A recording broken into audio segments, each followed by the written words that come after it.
Good afternoon, everyone. It's November 9th, and welcome to this meeting of the DASNY Audit Committee. Before we start, Kim, would you like to take the roll call? Sure. Thank you. For this meeting, we have our Audit Committee Chair, John Gardner, John Johnson, Committee Member, Burl Snyder, Committee Member, Joan Sullivan, Committee Member. In addition, we have additional board members. We have Jerry Romsky, Tracy Rowley, Janice McKinney, Wellington Chen. And Al Carney. And Al Carney. I'm sorry, Mr. Chair. That's fine, Kim. That's fine. Thank you, Kim. Mike, there's a legal notice that I think we need to take care of. That's correct. Thank you, Mr. Chair. In the interest of time, I will let the record reflect the reading of the same legal notice that we just read for the Finance Committee this afternoon, tailored to the Audit Committee.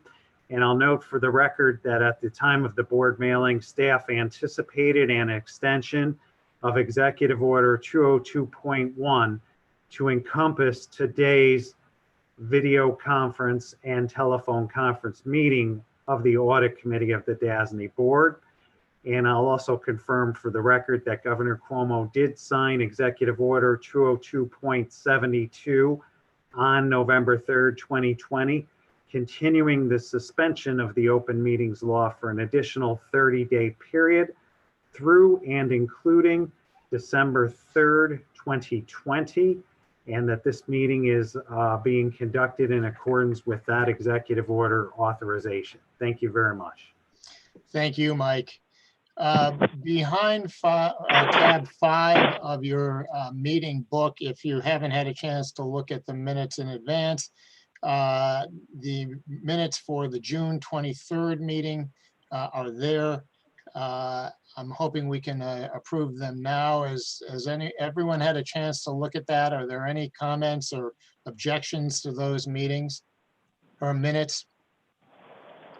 I'm hearing none, and given the way the Zoom meetings operate, I'm going to take it that we're all good with those minutes. Can I have a motion to approve those minutes?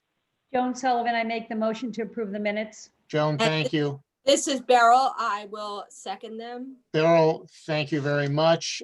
Do I hear any objection to approving the minutes? Hearing none, the minutes are approved. We are going to cover the annual Audit Committee Charter Review. I'm not aware of any recommendations to the charter. Mike, do you want to say anything about that?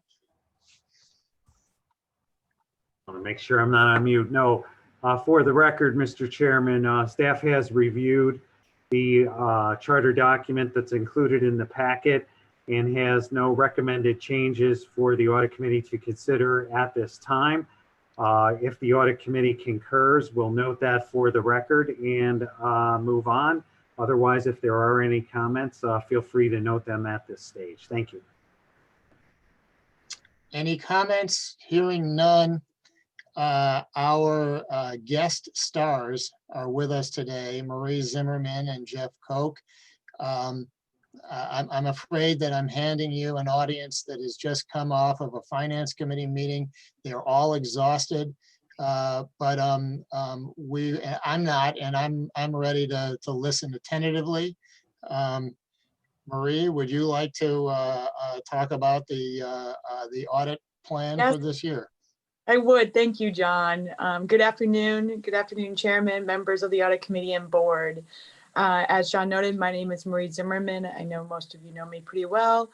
I am the retrained lead audit partner, and I'm here today with Jeff Koch, and we are going to be presenting KPMG's March 31st, 2021 audit plan. I had hoped to maybe share our slides for today, but I believe it is in your book, and so I'll be referencing to the pages that we are on. So moving directly to page 1, this is the second year of our 5-year contract, and KPMG continues to be committed to delivering exceptional client experience. We want to have a strong audit quality, but making it an experience of working closely with management to be transparent in that coordinated effort of having issued basic financial statements for the dormitory. Throughout the audit, we'll continue being as productive as possible by having that ongoing communication with management of our ask and needs as we conduct the audit, and also to be providing insight to management throughout the audit period. On slide 2 is little bubble graphics of our agenda for today. We are trying to make it as exciting as possible. Instead of bullet pointing them out, they're now in circles. So today we're going to cover the scope of our audit as well as the required communication. But it wouldn't be a presentation without talking about COVID.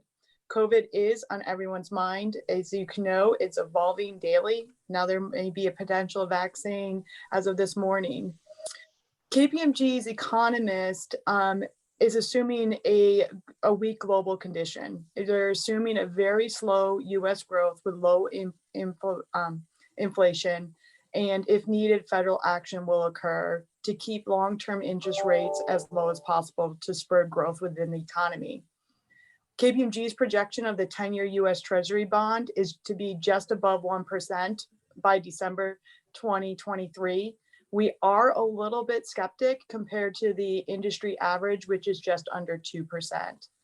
I say that because we're going to continue to evaluate the impacts that COVID has on the economy, and therefore that downstream impact that it may have on DASNY. We are planning to conduct our audit consistently with last year's, in that we will be continuing our professional skepticism throughout the audit of the information received, assuming that we have to work remotely again. We will continue to have ongoing meetings with management to make that evaluation of what is safe and best for everyone. But we feel confident, just as we did in the previous audit, that despite working remotely, we will be able to have an effective audit with those ongoing communications. Moving to slide 4. Last year, we talked a little bit about our vision of modernizing our audit. We've been able to use this opportunity of the pandemic to step back and really focus on that vision. We implemented a shared service solution that DASNY management utilized last year to be able to provide data back and forth in a very secure manner. We believe that's only the beginning. We're going to continue to increase our technology and capabilities to have that ongoing communication with management in real time through data and technology. I am pleased to present on slide 5 your audit team. I will be continuing as the lead audit partner, but I don't think anyone could do this audit without Jeff Coach returning now for over 10 years. He will be supported by Grace Finley as our senior returning, and also we'll have the 2 KPMG associates, Omni and Jennifer, returning. All of our specialists have also already been on the DASNY engagement and will continue to support us. This year, we do plan to use 2 MWBE firms. We'll continue to use Long Island Management, and we are looking to bring on a second firm of Valles Vendolora. We have not worked with them in the past, so we are planning on utilizing the 2 firms for this 1 year of transition, and we'll continue to evaluate it. That was something I provided in our RFP process, that we will have every effort to utilize MWB, and we'll continue to ensure that we're meeting DASNY's goals with that initiative while maintaining our audit quality. With that, I'll turn it over to Jeff Coach to go through our required audit committee communications. Thank you, Marie, and good evening, everybody. I'm going to start over now on to slide 7, which is in our required audit communications, which is a summarization of some of the key elements we're required to communicate to the audit committee in accordance with the auditing standards. Of interest and specific, we'll highlight a couple things on this page. First is our scope of audit, and consistent with the past, our audit of the basic financial statements of DASNY as of March 31, 2021 will be performed in accordance with auditing standards generally accepted in the United States of America and the standards of financial audits contained in government auditing standards issued by the Comptroller General of the United States, typically referred to as government auditing standards. Performing an audit of financial statements does include the consideration of internal controls over financial reporting as a basis for designing our audit procedures that are appropriate in the circumstance, but not for the purpose of expressing an opinion over the effectiveness of those internal controls. And this is similar to kind of in the past of how we perform the audit. So in addition to just that audit, we will also perform an examination of DASNY's compliance with the requirements of Part 201.3 of Title II of the official compilation of codes, rules, and regulations of the state of New York in accordance with the attestation standards established by the American Institute of Certified Public Accountants and the standards applicable to attestation engagements contained in government auditing standards. The objectives of this engagement will be to express an opinion in a written independent auditor's examination report as to whether DASNY complied in material respects with the specific requirements referenced above. The second item we want to highlight are the deliverables, and there's the 5 key deliverables we're used to seeing. The first is the audit report on the basic financial statements with the accompanying required supplementary information with the tentative anticipation date issued on June 23rd, 2021. The second is the report on internal controls over financial reporting and compliance and other matters based on an audit of financial statements performed in accordance with government auditing standards. This is typically referred to as the Yellow Book report. The third is our auditor's report on your supplementary information, so those standalone schedules that DASNY puts together. The fourth is the report on compliance with the requirements of Section 201.3 of the Title II of the official compilation of codes, rules, and regulations of the state of New York. And lastly will be the letter to the audit committee communicating matters covered by AUC 260, the auditor's communication with those charged with governments. If necessary, we will issue a management letter of any matters we identify that require communication to the board and to management. And lastly, we will perform the audit over the 22 individual DASNY financial statements for the bond resolutions and issue our reports on or about September 30th of 2021. Slide 8 is just a summarization of a few of the upcoming slides. So we're going to kind of skip past that and really move into slide 9 here. And this is just for informational purposes of materiality in the context of our audit. We consider materiality in the preparation and fair presentation of the basic financial statements. It includes a lot of judgments from the auditor, including judgment in light of surrounding circumstances. It is both qualitative and quantitative.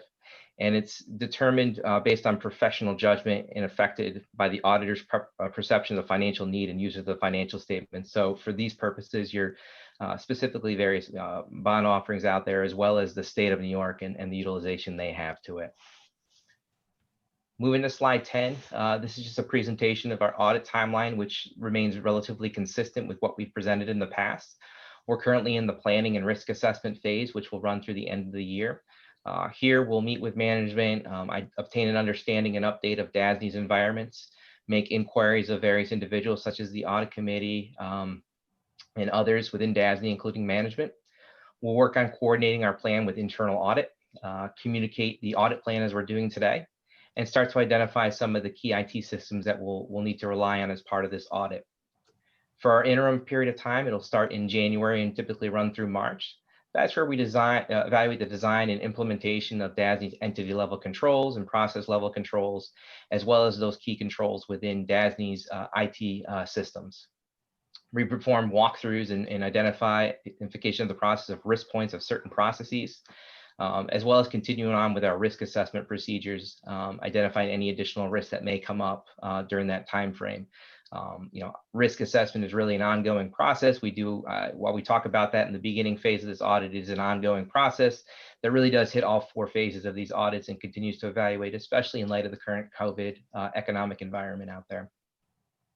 From April to June will be our year-end test work procedures, where we'll complete our evaluation of the various controls that have been identified, the IT controls and process level controls, perform our substantive audit procedures, evaluate the results of those procedures, including any control deficiencies or audit misstatements identified, and review of financial statement disclosure information, wrapping up with the presentation to the audit committee and perform our required communications.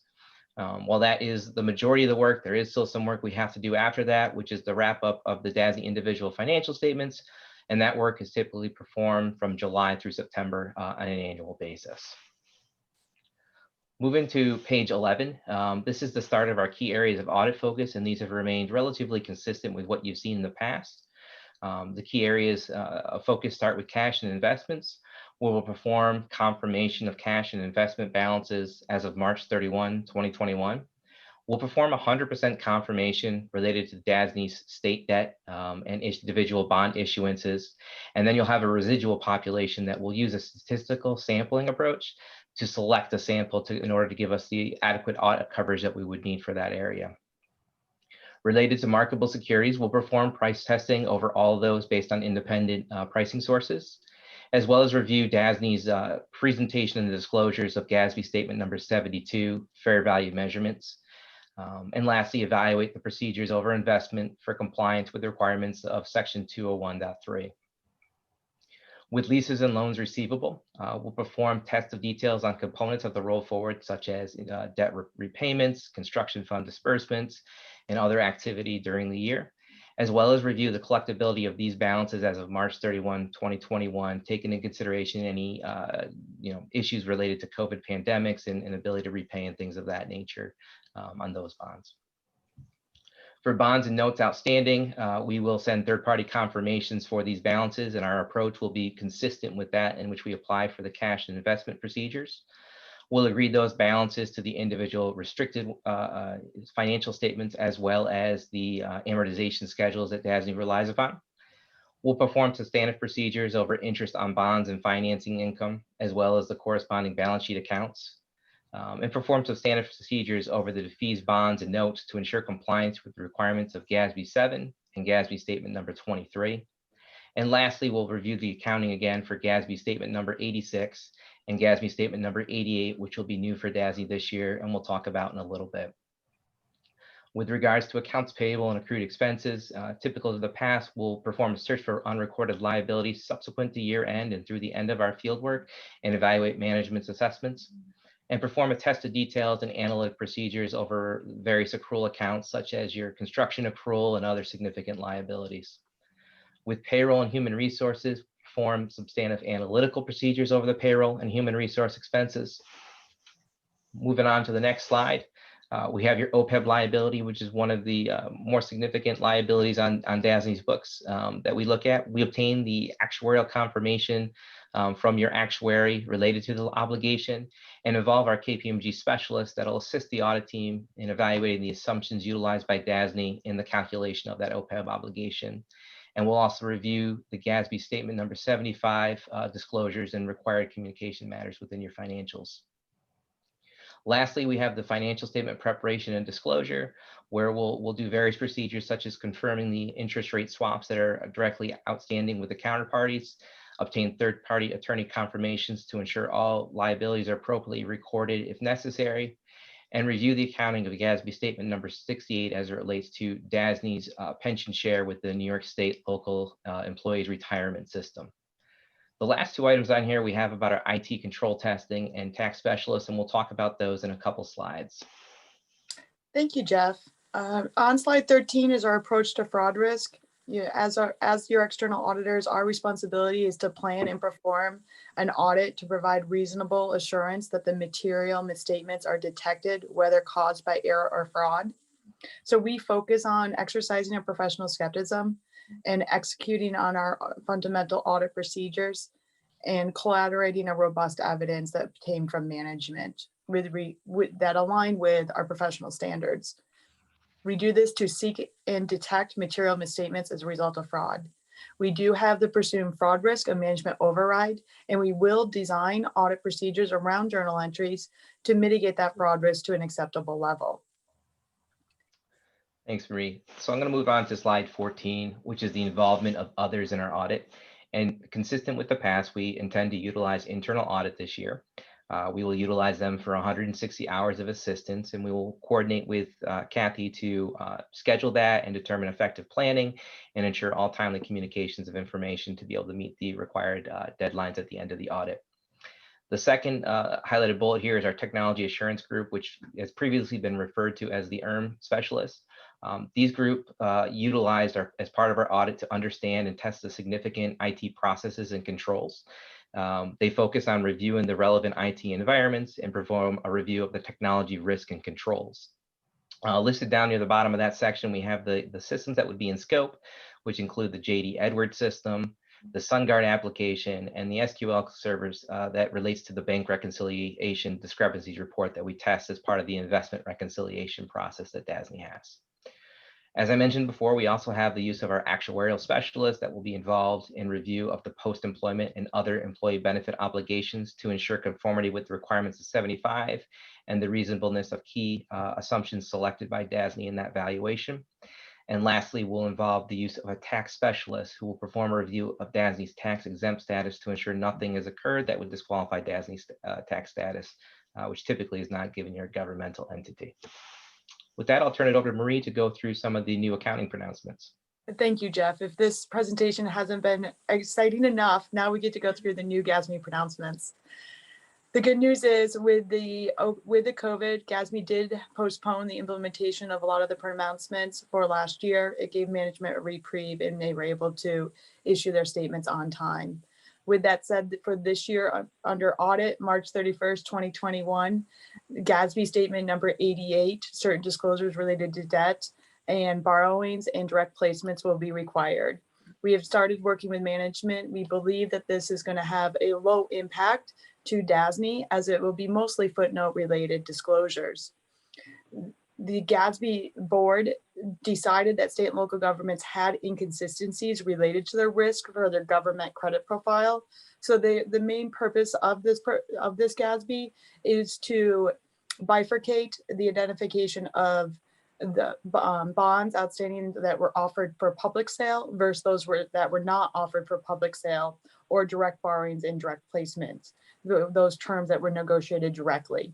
So now you'll have the disaggregation of those two types of debt within the footnote disclosures of DASNY. All the other remaining disclosures of future minimum payments will still be required, but now it'll be between the two presentations. Looking forward to March 2023, you'll have leases and the conduit debt standard. I know we've included 2 slides on those today. We have discussed those in the past and we'll be continuing to working with management as they implement the leasing standard and the conduit debt obligations and that impact that it'll have for DASNY. In addition, oh, go ahead, John. So I'm interested. Are we moving in a direction where the DASNY financials will truly be DASNY financials, or will they continue to include all of the state debt that we issue? So under GASBY 95, it'll still have the state debt that you issue. The debt that would be removed is truly the conduit debt, the private issuances. Those would only be footnote disclosure. So you're still going to have this kind of gross up effect. In addition, when you bring on the new leasing standard, as well as GASBY 96 with the subscription-based information technology, those 2 standards also have a gross up effect on DASNY's balance sheet, because you'll be recognizing the intangible assets as well as a liability. Okay, okay. Thank you. So if you want to call that the true nature of DASNY, that's what the future will look like.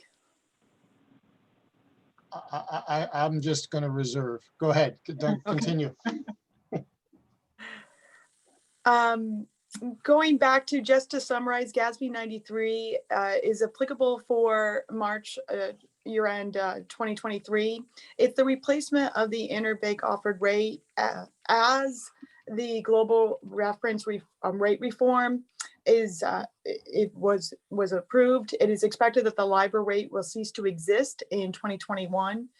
As DASNY has hedge accounting and derivatives, that will impact those hedges, which currently under GASBY 53 require that if there is a change in the hedge accounting, including the rate, that would terminate the hedge. However, the good news is GASBY has given a reprieve with 93 saying that the replacement of the reference rate, either by changing the reference rate or adding another fallback, does not trigger the termination event for purposes of applying 53. So that's good news. There wouldn't be a necessary requirement triggering event in your derivative solely because of the LIBOR ceasing to exist in the future. GASBY 97 is related to deferred compensation plans. That does not have a significant impact on DASNY. And I think that I covered them. The last one was GASBY 94, which won't be applicable until 2024, but that's related to public-private and public-public partnerships or availability payments. Currently, DASNY does not enter into any of those as it required, but it is not an option required per state law at this point in time. We'll continue to work with management and monitoring state law if any of those have changed.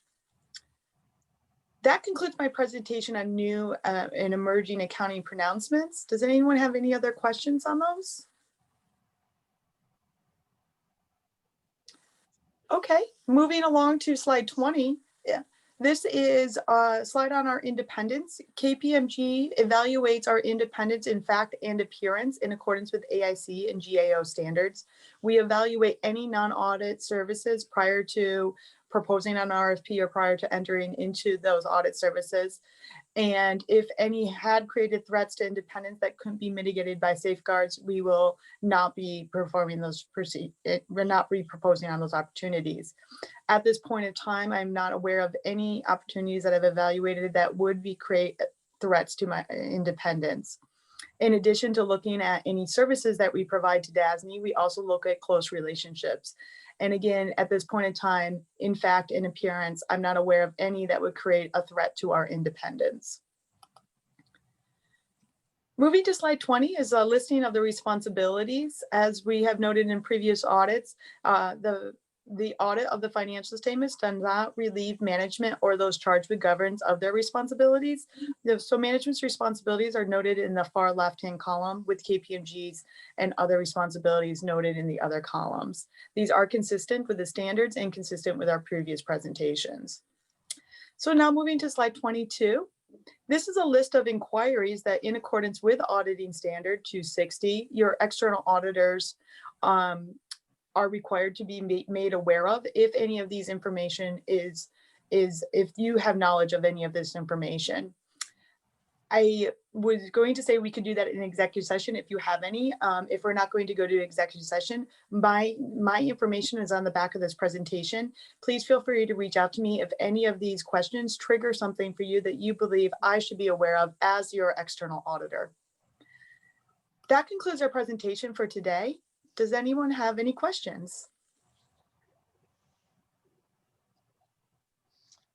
Thank you, Marie and Jeff. Okay. Our next item is an internal controls report from Karen. Karen, you're on mute. Karen, you're muted. We need a universal, message. I know. Sorry about that. Okay. Thank you, Mr. Chair. I would like to provide my annual internal control update. With regard to DASNY's internal control program, specifically our control self-assessment process is ongoing. We have been working on that program since 2004. Since my last report to the audit committee, 5 control self-assessments have been completed or updated. Those include disaster recovery, investments, grants, information security, and opportunity programs. We currently have 4 control self-assessments in process, and that includes HR onboarding, recruiting, and job descriptions, and 3 in the procurement area, construction contracts, professional services, and purchasing. I'm also working with management to select other control self-assessments to either start fresh and do a new control self-assessment or to update a previously completed control self-assessment. In addition, we continue to work on outstanding observations identified in completed control self-assessments, whether it be the 5 recently completed or control self-assessments completed prior to that. These observations are internal recognition identified by the functional units themselves to improve the control environment. For example, this past weekend, disaster recovery testing was performed, and 4 observations from the disaster recovery control self-assessment will be closed. Does anyone have any questions on the control self-assessments at this point? Okay. Internal control training. Internal control training is required on an annual basis, and DASNY continues to rely on the GORE training to meet our annual requirement. We do not have GORE training as of right now, but we are hopeful that GORE will roll out training before the end of our fiscal year. In addition to our internal control training program, we have an internal control steering committee, and we meet on a regular basis. Those meetings are an integral component of our internal control program. They bring together executive management along with the Director of Internal Audit and the Internal Control Officer to discuss DASNY's internal control program. We held 4 meetings during the 2019-20 fiscal year, and our next meeting is scheduled for December. John, did you have a question? Yeah, I've got a quick question. Did you say internal control board training? No, no, no. Okay, Internal control training. okay. We're required to do internal control training for staff on an annual basis. I was getting excited. I thought I was going to get training. If you would like training, John, we can certainly arrange that. Okay, our internal control assessment process. On an annual basis, as many of you may be aware, but we do have some new board members, we complete an annual internal control certification. It is required as part of our annual Authority Budget Office reporting, and I'm happy to report that we did submit as part of the ABO report in June 2020. In that certification, we noted that DASNY is fully compliant with all assertions in that document. In addition, to support the internal control certification, which is signed by DASNY's president, management employees are asked to sign certifications to support his signature on the internal control certification. Those certifications are tailored to each signer's responsibilities, and no exceptions were noted during the last fiscal year. We received 47 signed certifications for the 2019-20 fiscal year, including 11 first-time signers. We worked with management of each of the functional units to ensure that the signers understood what they were signing and that they were comfortable and understood if they had exceptions, how to go about reporting them. And that concludes my report. Does anyone have any questions?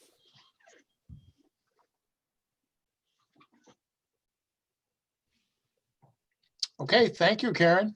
Thank you, John. Thank you. Kathy, would you like to give an overview of the internal audit? Sure, thank you, Mr. Chair. The Internal Audit Department Charter and standards for the professional practices of internal auditing require certain communications to be made to the Audit Committee on an annual basis. Those communications of the Internal Audit Department include our independence and objectivity, conformance with the IAA Code of Ethics and Standards, and the purpose, authority, and responsibility of our department. Annually, the internal audit team members complete an independence and objectivity statement and affirm to the best of their knowledge whether they're aware of any potential threats that might impair independence and objectivity, and they acknowledge that they're required to report any future impairments if and when it occurs. I'd like to note that there have been no impairments noted to date. The Internal Audit Department's purpose, authority, and responsibility is reflected in the Internal Audit Charter, which was last reviewed in May 2020. Briefly, the purpose of the department is to provide an independent and objective assurance and consulting services to add value and to improve DASNY's operations, and to comply with Public Authority Law Title 8, Section 9, which says, the internal audit function shall evaluate the authority's internal controls and operations, identify internal control weaknesses that have not been corrected, and make recommendations to correct those weaknesses. Are there any questions before I move on? All right, now let's turn to the internal audit report, please. Starting with the key highlights. The key highlights reflect a summary of our activities, the key engagements we've completed over the past 7 months, as well as the audit team's profile, reflecting our audit work experience, our years of audit work experience. I'll go through these areas in more detail as we move through the discussion. Moving to the next page, I'd like to highlight some recent events in our department. First, Mamadou Berry is our newest member of the team. He joined us as an internal auditor in February 2020, right before we were sent to work home due to the pandemic, but we're very pleased to have him as a team member. I also wanted to congratulate another team member, Greg Masonbacher, who has been with DASNY Internal Audit since 2018. He passed the Certified Internal Auditing exam in July and the Certification in Risk Management Assurance exam this past month in October, and now holds both those designations. So congratulations to Greg. I'd also like to note some specific audit departmental topics that are more appropriate for executive session will be discussed when the overview is completed. Next, let's take a look at the progress of our audit plan. Overall, there are 8 engagements that have been completed, 3 in process, and 7 not yet started. We have 2 advisory reviews on the plan and 1 follow-up engagement. Also, as part of our QAIP, or our Quality Assurance Improvement Program, we completed the internal audit process portion. We did not have any significant concerns or recommendations as a result of that review. At this time, I'd like to request to go into executive session. John? Okay. May I have a motion to go into executive session to discuss the financial history of a particular corporation and matters leading to the appointment, employment, promotion, demotion, discipline, suspension, dismissal, or removal of a particular person or corporation? I'll move this, Beryl. And Thank you, Joan Beryl. Sullivan seconds. Thank you, Joan. Yep. All in favor? Aye. We're going to stop the tape. Do we need, Okay, welcome back. I'd like to note that we have just concluded an executive session and that no action was taken in executive session other than to return to the public session. Is there any other business to come before this meeting? Hearing none, could I have a motion to adjourn? Joan, move. I'll second. Joan, Beryl seconds. All in favor, aye. I don't hear any opposed. We are adjourned. Thank you, everybody. Thank you. Have a good See you meeting tomorrow.